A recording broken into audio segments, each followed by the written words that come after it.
Te damos la bienvenida a la Comedia de la Vida, un espacio para compartir historias que nos conducen a nuestro mundo interior con la finalidad de encontrar los tesoros ocultos que nos habitan. A partir de este momento, contigo, Alejandro y Alejandra. La mente influye sobre el cuerpo directa e indirectamente.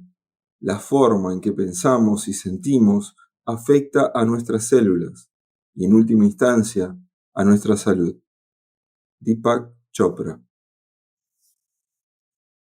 La conexión entre el cuerpo y la mente es un puente vital. Las emociones que experimentamos y los pensamientos que cultivamos tienen un impacto directo en nuestra salud física. Bernie Siegel. Buenas, Ale, ¿cómo andás? ¿Cómo estás, Alejandro? ¿Cómo está la audiencia? Hoy arrancamos Hoy, un temita. hoy no te puedo ayudar en nada, no tengo. Traje el cuaderno para tomar apuntes. No te hagas el distraído, que vos siempre puedes ayudar, vos tenés muchísima información. Bueno, vamos a arrancar hoy a hablar de Rutger Hammer, médico alemán. Pensé que era el número 5 de Holanda, pero no, le erré. No, ¿Viste? no, fue un médico alemán. Bueno, para mí, el médico, ¿no? No es cualquiera. A este habría que hacerle un reconocimiento mundial. Pero bueno, todavía el mundo no está en condiciones. Claramente, cuando avancemos sobre el tema, todos van a poder verificarlo. De todas formas, este es un tema que uno tiene que comprobar. Como todo lo que decimos, las cosas son para comprobarse, no son para creerlas. Y bueno, hoy vamos a hablar un poco de su historia de vida, que es su metodología en la que nosotros nos basamos para entender lo que pasa en términos biológicos cuando hay una enfermedad, lo que conocemos como enfermedad o sintomatología. Pero vamos a hablar de su historia porque para poder entender lo que son las leyes biológicas, la medicina germánica, tenemos que entender, es muy fácil criticar una cosa si uno no entiende los mecanismos y los tiempos en los cuales se fueron dando los hechos. Entonces, vamos a tratar de entender primero la historia del hombre y después compartiremos información más específica de casos y todo lo demás. Pero bueno, vamos a arrancar. Hammer nació el 17 de mayo de 1935 en un lugar de Alemania. Él estudió medicina también en una de las universidades más antiguas, apodada como la Universidad de Todos los Saberes. Y esta universidad fue fundada, para que te hagas una idea, en 1477. También cursó la carrera de teología y allí en esta universidad es a donde él conoce a Sigrid Oldenburg. Supongo que se pronuncia más o menos así, que también era una estudiante de medicina y bueno, más tarde él se termina casando con ella, ¿no? La traigo a colación porque, bueno, es importante también para la historia. A los 20 años, él supera un examen preliminar de medicina y a los 22 años completa su titulación en teología. Se casa a los 21 más o menos y a los 24 años obtiene el diploma en medicina. Se especializa en medicina interna en 1972 y trabaja durante 15 años en clínicas universitarias como médico internista. Ahí también él hace su consulta privada, tiene su consulta privada junto a su esposa, que también ejerce como docente. Ella en realidad después es oncóloga y bueno, esto también es un dato interesante. Este hombre siempre en realidad siempre tuvo varias carreras, creo que también era pediatra, etcétera. Lo que pasa es que en Alemania, por lo menos en aquellos tiempos, podías tener un máximo de 4 carreras, pero él, además de teólogo, pediatra, internista, diseñaba artilugios para ejercer la medicina. Por ejemplo, patentó el escalpelo eléctrico Hammer, que permite operar de forma no traumática cortando casi 20 veces más finos que un bisturí. Una sierra especial para las intervenciones óseas, una couchette para masaje que se adapta automáticamente al contorno del cuerpo y un aparato que permite el diagnóstico serológico transcutáneo. Bueno, todas estas fueron invenciones de Hammer. Él, gracias a estos inventos, los medios financieros obviamente se incrementan y él puede ir con su familia a Italia. Así que se va a vivir a Italia. Y hasta acá todo bien, normal. Médico que vive en Italia, ta. Hablamos con la producción que ponga la música Cha. de Ahora suspenso. voy a contar una historia paralela para que esto se entienda, ¿no? En 1946, creo que fue en ese año, que en Italia deja de haber monarquía y se pasa a una república. Los reyes en ese momento pasan a estar exiliados. Cuestión, van a parar a la isla Carvalho, en Francia, que es una isla que está muy cerca de Córcega. Esta más o menos es la historia.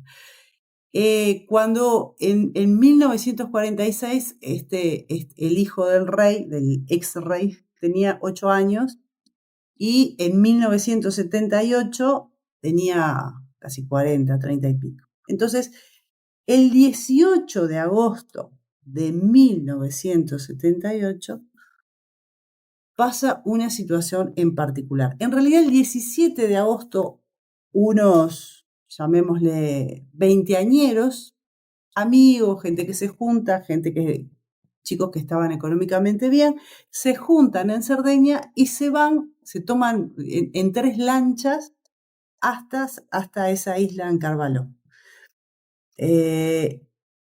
Toda esta juntada de amigos, en toda esta juntada de amigos hay una chica que se llama Brigitte, que es modelo, y unos chicos la conocen y la invitan. El nombre de esta chica es Brigitte Hammer. Ella pide permiso a sus padres para ir con toda esta barra de amigos y el padre le dice, está bien, podés ir, pero que te acompañe tu hermano. Chan, chan, chan. Chan. O sea, está interesante cómo son los hechos, ¿no? Porque el único que no tenía que estar ahí era este chico.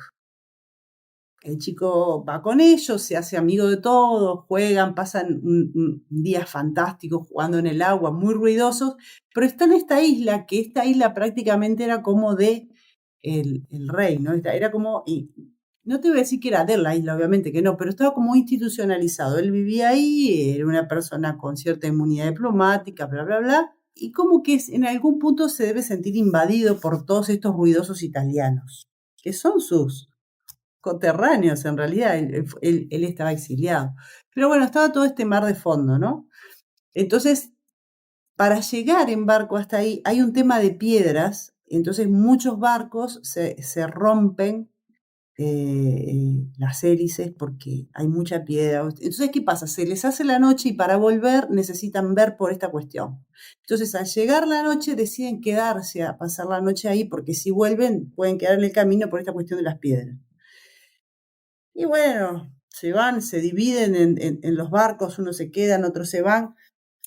Pero en medio de esto había una especie de lancha inflable que estaba ahí entre los barcos estacionados y esa lancha inflable era del hijo en ese momento el rey, que lo llamaba Humberto, y yo se ve que alguno duerme ahí, no sé cómo es la cuestión. El tema es que con el argumento de que le a recuperar su lancha y tira un par de tiros con uno en particular, con un muchacho que estaba ahí, que no le pegan los tiros, pero esos tiros van a dar a este chico que es el hijo de Hammer. El chico, esto pasa a ser el 18 de agosto del 78, y bueno, la familia Hammer recibe esta noticia traumática que cambiaría totalmente sus vidas, porque bueno, este chico que se llama Dirk, tiene 19 años, y bueno, fue herido en el estómago, más o menos por ahí. Además, tuvieron serios problemas para poder trasladarlo, porque obviamente era de noche y no se podía salir de ahí. O sea que eso fue todo un trámite. Y bueno, conclusión, el 14 el 14 de diciembre, algunos dicen que fue el 7 de diciembre del 78, pero bueno, el hijo termina falleciendo, ¿no? Creo que en ese transcurso de esos meses, entre agosto y diciembre, tiene unas 19 operaciones, entre ellas le amputan una pierna, un desastre. Fueron casi 4 meses, Hammer obviamente veló día y noche por su hijo, y hasta que termina falleciendo, ¿no? La trágica muerte de su hijo, unida a las dificultades de la investigación judicial, porque eso es otro tema, la investigación judicial. Este hombre, obviamente, asume lo que pasó, pero dice que es un accidente, por ser quien es, termina en Suiza, me parece. Bueno, pasan cosas ahí judicialmente que es algo bastante largo eso también, ¿no? Entonces, pero básicamente el hijo muere. Lo interesante es que este no tenía que estar ahí, pero los hechos hacen que esté y que justamente sea él el que reciba el impacto de bala. Entonces, unos meses después de la muerte de Dirk, Hammer es diagnosticado de un cáncer en los testículos. Por dicho cáncer, él es operado, pero no es sometido ni a quimio ni a radioterapia. A su vez, la esposa desarrolla también un cáncer de mama y al tiempo ella sí termina falleciendo. A partir de ahí, Hammer empieza a cuestionarse cómo puede ser que dos personas jóvenes, relativamente jóvenes, sin haber estado enfermas anteriormente, desarrollen a partir de un hecho altamente traumático dos cánceres. Entonces, en ese momento y a partir de esa pregunta, él inicia sus investigaciones para tratar de entender qué es lo que provoca una enfermedad. Entonces, acá empieza la cuestión, en el año 1978, con el accidente de su hijo, ¿no?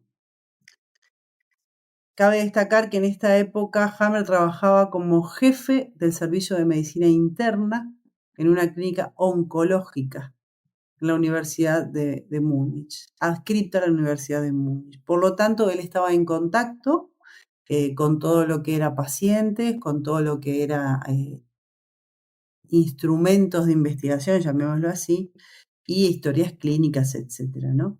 Entonces, voy a leer algo que dijo Hammer. Dice así: en aquella época, cuenta él, todavía no conocía esta relación de causa-efecto, pero sospechaba que la hinchazón de los testículos que sentí 2 meses después de la muerte de mi hijo Dirk tenía algo que ver. Jamás había estado seriamente enfermo, ni antes ni después.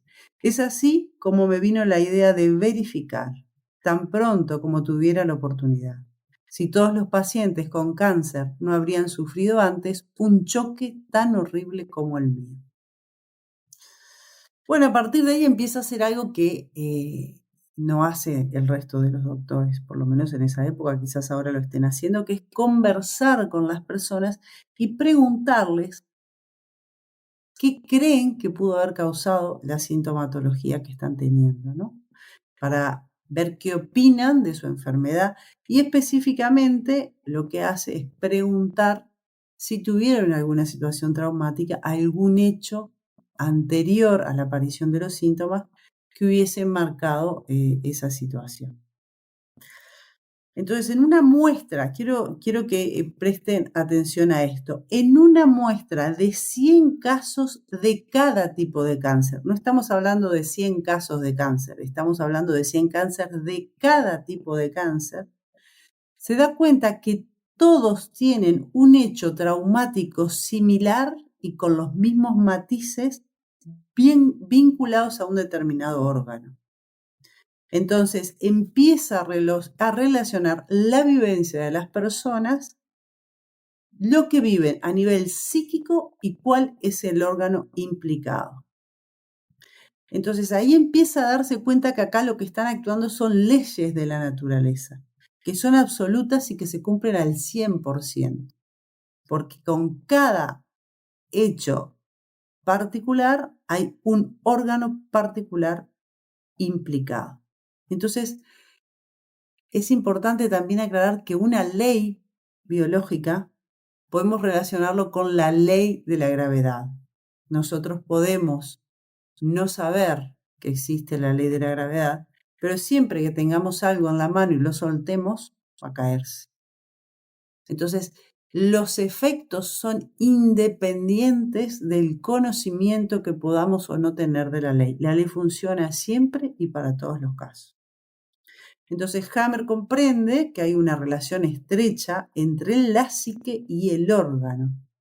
Y de esa manera empieza a investigar un poquito más. Entonces dice, bueno, ¿cómo vamos a hacer esto? Entonces se le ocurre, ¿será que en el cerebro hay alguna marca de esto?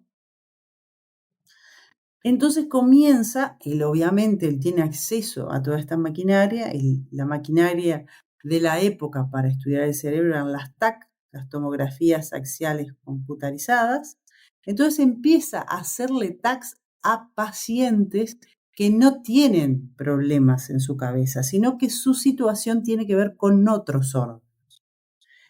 Entonces empieza a hacer escáneres cerebrales para los que tienen una patología que no es, como decía, implicada con neurológica, ¿no? Entonces, él empieza a descubrir que en las imágenes que hace aparecen unas manchas. Y esas manchas, digamos, entre los médicos se les llaman artefactos. Y siempre esos artefactos estuvieron asociados a es como una manchita de la máquina. Es como que si vos mirás el televisor y imagínate que tenés una mosca en el televisor. La mosca está parada en ese lugar y siempre va a aparecer en el mismo lugar, porque es el lugar en el que está parada la mosca. Ahora, es diferente que la mosca esté en la cara, por ejemplo, del protagonista. El protagonista se mueve y la mosca, bueno, va a hacer su recorrido porque está adentro. Pero entonces él dice, bueno, tengo que encontrar la manera de ver si estos son realmente artefactos o si esto que yo estoy viendo, las TAC, está en la cabeza de las personas.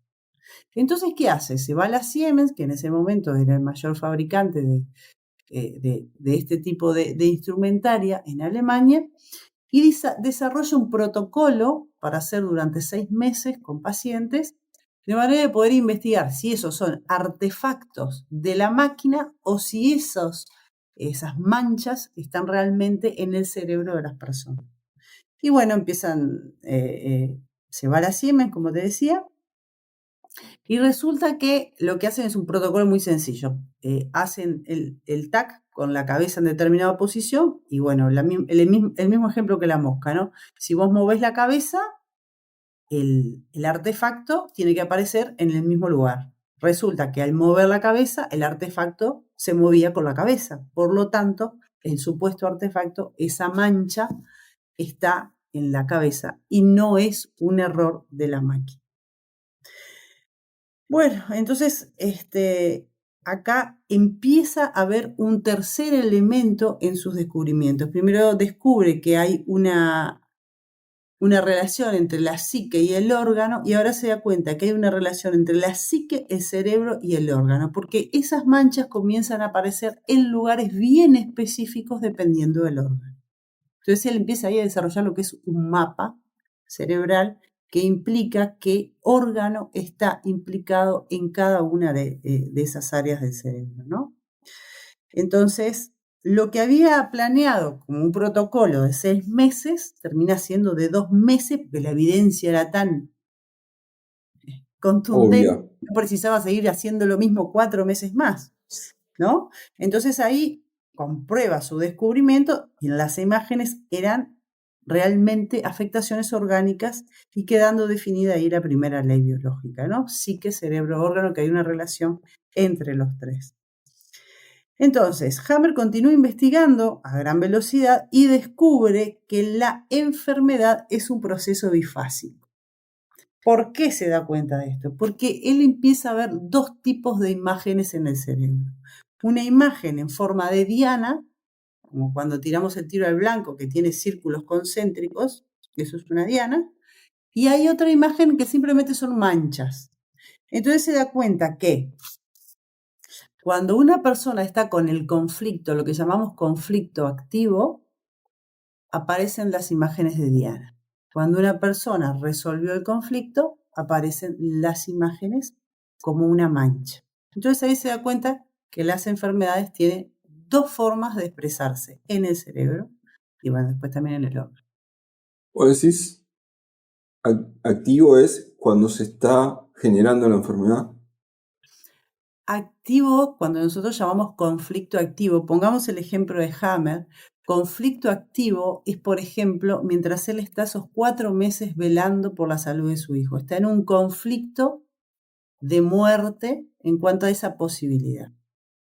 Solución del conflicto, en este caso hubiesen sido, lo que pasa es que uno a veces interpreta solución como lo que queremos que pase. Solución es salir de ese estado y pasar a otro estado, que en este caso es, bueno, en su caso el hijo se muere, es decir, ya no hay más para hacer, también se pudo haber curado o pudo haber estado bien, y bueno, igual, pero lo importante es que entendamos conceptualmente que el conflicto activo puede ser, tengo que dar un examen, después que di el examen, independientemente si lo salvo o no, mi conflicto tal como era anterior a dar el examen se resuelve en términos biológicos porque paro de tener esa masa conflictual, simplemente porque doy el examen.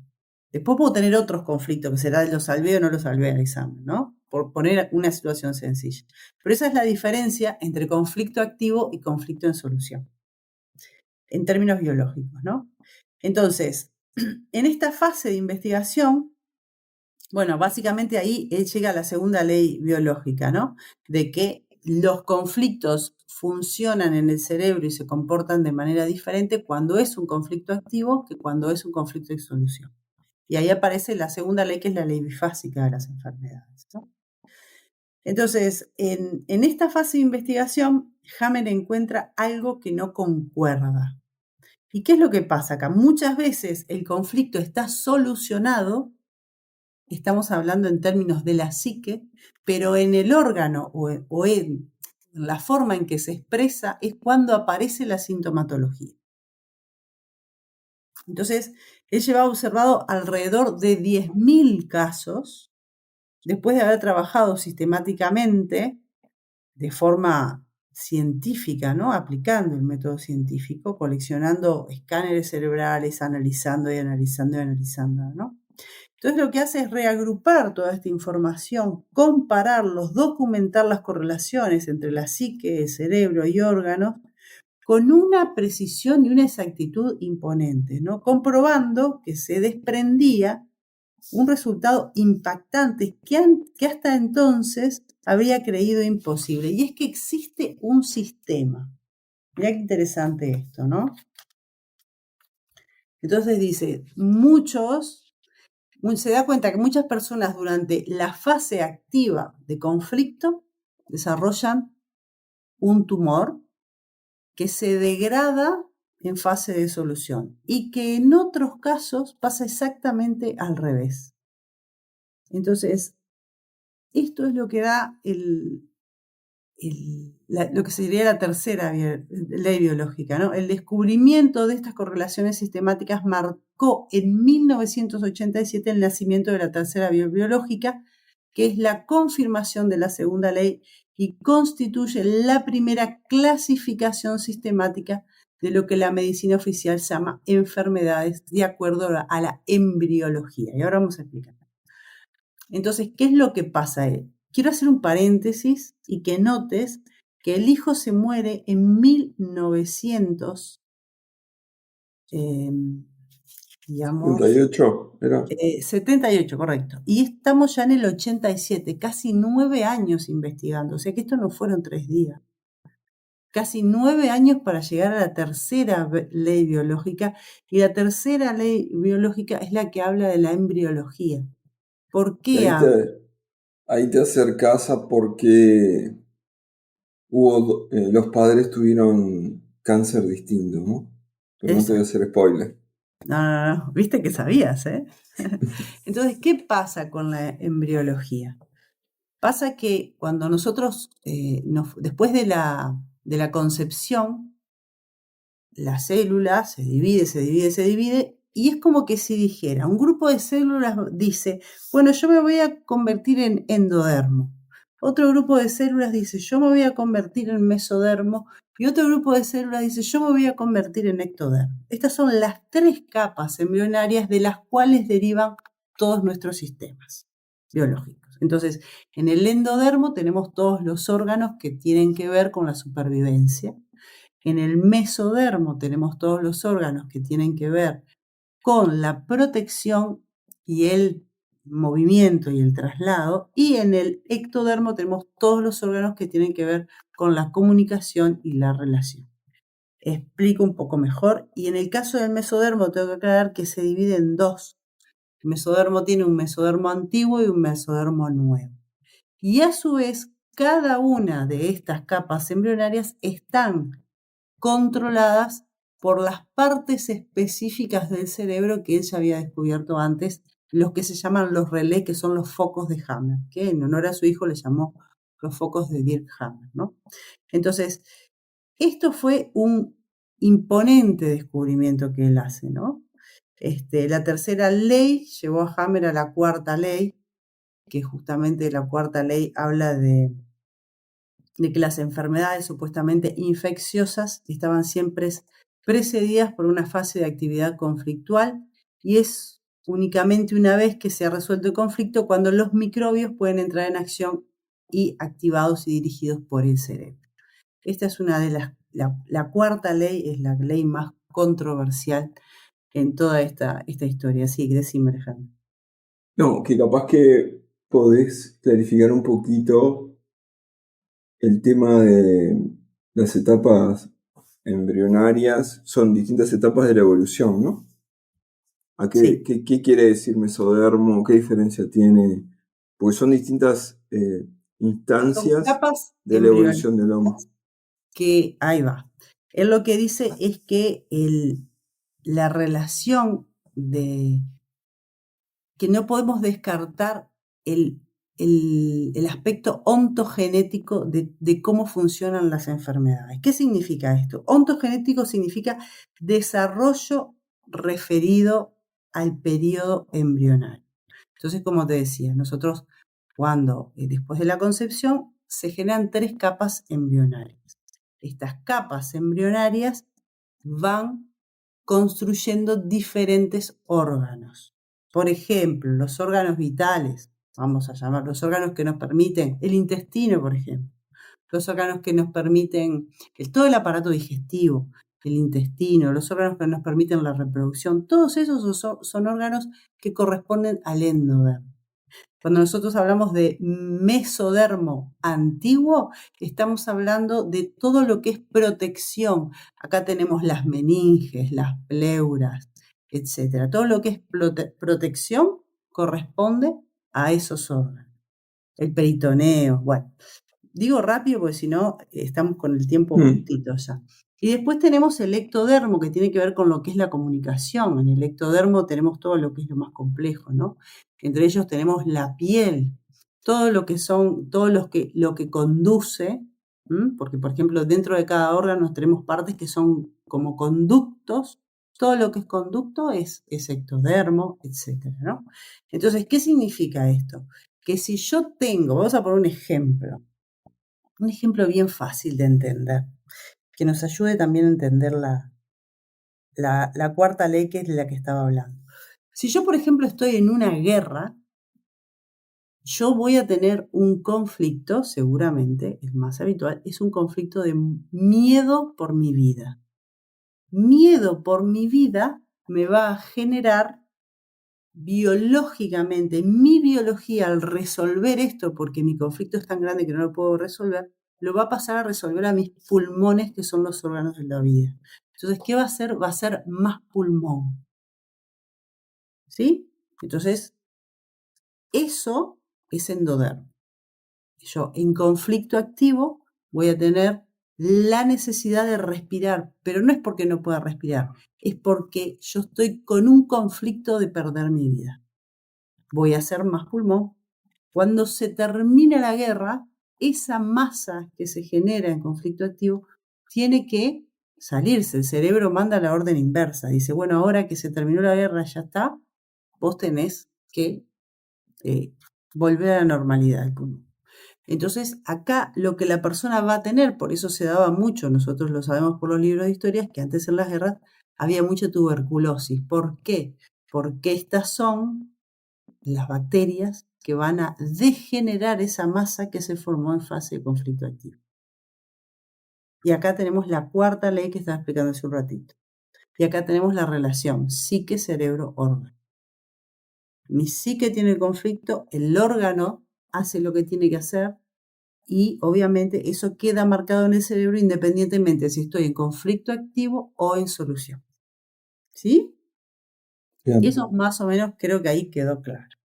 Entonces, una vez que, bueno, él descubre la cuarta ley, que es esta de los virus y las bacterias, después descubre la quinta, ¿no? La quinta ley biológica que se basa en la comprensión de que la llamada enfermedad no es más que un proceso con sentido biológico que se comprende a través de la evolución, un programa biológico especial que pone en marcha la naturaleza para garantizar la supervivencia ante situaciones que amenazan la vida. Esta es realmente la quinta esencia del sistema biológico, la que da pleno sentido.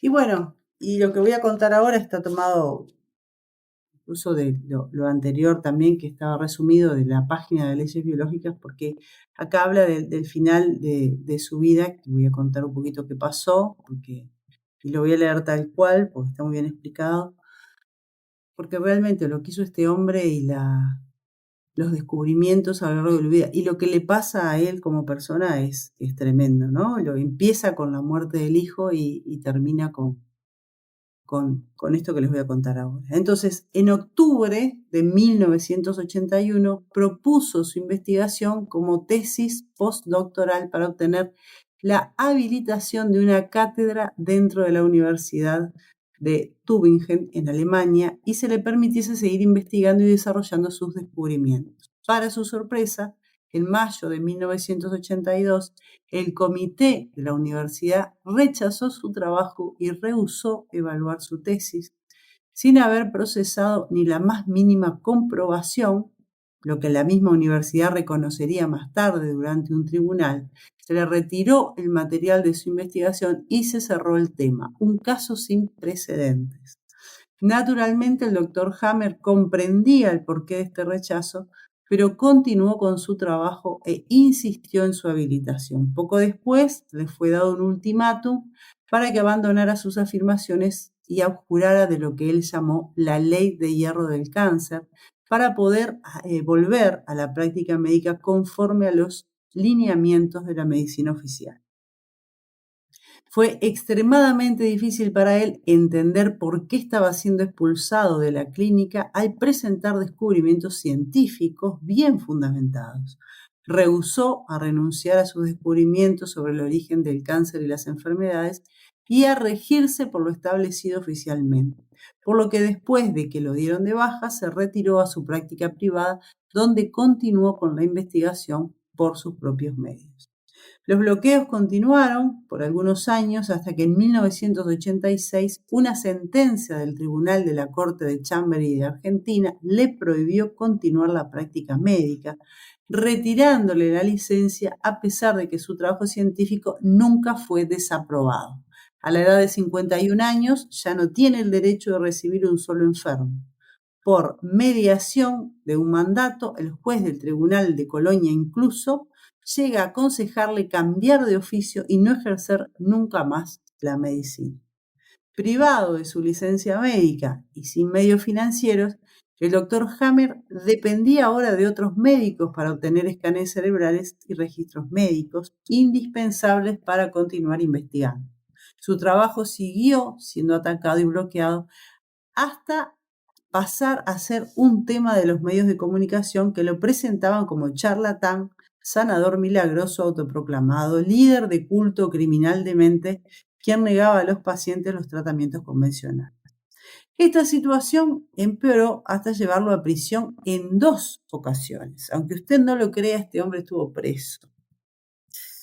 La primera fue en 1997 en Alemania. en septiembre del 2004 es detenido otra vez en su casa de Málaga, España, por la Policía Nacional Española con una euroorden, atención, francesa, a través de la Interpol. Había cometido un delito en Francia al redactar un libro en lengua francesa sobre su trabajo. Fue condenado a 3 años de encarcelamiento en la prisión francesa y tras la revisión del caso es puesto en libertad en febrero del 2006 después de haber estado 535 días en la cárcel. Esta Brutal. historia es de locos, ¿no? Pero ha sido la historia de la humanidad con cada descubrimiento que ha puesto al sistema a temblar. Ha sido desde las historias de Cristóbal Colón hasta Galileo, etcétera, ¿no? Cuánta gente ha muerto en la hoguera por poner en tela de juicio el sistema. Y bueno, lo que este hombre hizo en realidad es una maravilla y las leyes de Hammer es algo que uno tiene que aprender antes de que desarrolle un conflicto complejo como un cáncer, ¿no? Yo siempre digo, esto uno lo tiene que saber antes, porque una vez que uno está en el baile es difícil sostener ciertas cosas. Conclusión, bueno, a lo largo de los años su trabajo fue revisado y verificado en varias ocasiones por parte de grupos de médicos especialistas y de asociaciones profesionales, inclusive por algunas universidades, además del testimonio de miles de pacientes oncológicos que fueron descartados oficialmente y que continúan con vida después de varios años habiéndose beneficiado por sus descubrimientos. Aún así, la aplicación del conocimiento de las leyes biológicas está oficialmente prohibida en varios países de Europa y no reconocida en el resto del mundo. El doctor Ray Gilhammer, desde el año 2006, fue propuesto como premio Nobel de Medicina por el director de la prestigiosa revista Discovery de Salud, el señor José Antonio Campoy, durante el primer Congreso Internacional de Medicinas Complementarias y Alternativas en Cáncer, celebrado en Madrid, siendo acogida esta propuesta con una gran ovación por parte de la inmensa mayoría de las 1.200 personas presentes. Poco después de ser liberado de su segundo encarcelamiento, se retiró a vivir en Noruega, donde solicitó asilo y vivió los últimos años de su vida protegido de las represalias de la Unión Europea, investigando y publicando libros en los cuales vertió gran parte del contenido de sus investigaciones. El doctor Hammer falleció el 2 de julio del 2017 a los 82 años. Hay un tema, ¿no? La verdad es la verdad siempre. Podrá demorarse un poco más, pero esto es lo que es. Y yo lo puedo decir porque lo he comprobado con consultantes, lo he comprobado principalmente conmigo misma. Y sí, esto es como él lo dice, estas leyes se aplican y estas leyes funcionan y como la ley de la gravedad son así, nos guste o no nos guste, independientemente de las buenas intenciones de cualquier médico de la medicina que conocemos, ¿no? Que obviamente tiene todo también tenemos muchísimo que agradecerle a la medicina oficial, pero la realidad es que la medicina oficial no está basada en leyes biológicas. Eso es algo realmente contundente. Entonces, acá te voy a hacer algunos comentarios que hizo Hammer, algunos de sus dichos, como para terminar, que dice así. Hammer dice, finalmente tuve que preguntarme si nuestro entendimiento y concepto de enfermedad habían sido completamente erróneos debido a la ignorancia acerca del propósito biológico. Y esto es interesantísimo porque si hay algo que tenemos que entender es que la biología no se equivoca y tiene un propósito. Y el propósito es, aunque no lo creamos, conservar la vida. Entonces, hay que entender cómo funciona, porque uno se asusta una vez que uno entiende, una vez que uno sabe, deja de tener miedo. Yo puedo tener miedo a la oscuridad, pero una vez que sé, dejo de tenerle miedo. También dijo, esto también lo dijo él, y añadiría atónito y dolido. En los últimos años he sufrido amenazas de muerte, caza de brujas, persecución por los medios de comunicación, prohibición de ejercer la medicina, así como diversos intentos de atentado y amenazas de psiquiatralización forzada. por distorsión de la realidad, hasta llegar a ser encarcelado todo un año simplemente por informar gratuitamente a 3 personas sobre las leyes biológicas. ¿Le parece a alguien esto normal? Las leyes biológicas no son una medicina alternativa o una medicina integrativa o una medicina complementaria. Ofrecen un sistema científico completo y bien fundamentado que explican la causa, el desarrollo y sobre todo la restitución natural de las mal llamadas enfermedades, etcétera, ¿no? Bueno, el trabajo de este hombre es algo que la humanidad, no sé cuándo, pero en algún momento, algún día, vamos a llegar a tal evolución que se lo podamos reconocer. Ojalá todas las personas puedan tener acceso a esta información. Si quieren investigar, vayan a la página de las leyes biológicas, que ahí hay mucho material. Y bueno, aprendiendo nos sacamos de nuestros miedos y aprendiendo también nos conocemos. Porque si hay algo que nos dice algo de nosotros es el síntoma. Cualquiera que sea, desde una uña encarnada, un orzuelo, lo que sea. Nosotros observamos el síntoma y es una excelente forma de saber qué es lo que nos está pasando, si es que no nos hemos preguntado eso antes. Así que bueno, los invito a todos a seguir compartiendo esta información. En el próximo capítulo vamos a hablar también de este tema para darle una continuidad, vamos a poner un ejemplo, etcétera. Y bueno, a seguir aprendiendo. Así que a todos nuestros oyentes los invitamos a compartir esta información, si les resulta interesante, si les resulta útil, si ven que puede ayudar a alguien, a que nos den un like, etc. Nos vemos en el próximo programa. Muchas gracias, Ale. Nos estamos viendo, gente. Abrazo grande. Gracias por acompañarnos hasta acá. Te esperamos en el próximo capítulo.